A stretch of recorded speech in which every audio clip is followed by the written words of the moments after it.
કારણ કે અહીંયા જે ઉપસ્થિત છે એ જુનાગઢ પીએસઆઈ ના દીકરા પણ ઉપસ્થિત છે, કેમ કે એને પણ ફોરેસ્ટની એક્ઝામ આપી છે અને આ લોકો જે ઉપસ્થિત થયા છે એના હકના રોટલા માટે ભેગા થયા છે.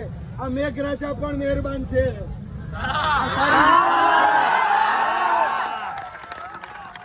આ વરસાદ પણ અમી છાટડા કરી રહ્યું છે, પણ યાદ રાખજો, તમને પણ કહું છું કે આ ગોવર્ધન પર્વત આ ટકલી આંગળી ઉપાડવાનો છે, એમાં તમામ ગોવાડિયાએ એક લાકડી રૂપી ટેકો કરવાનો છે. કરશો ને?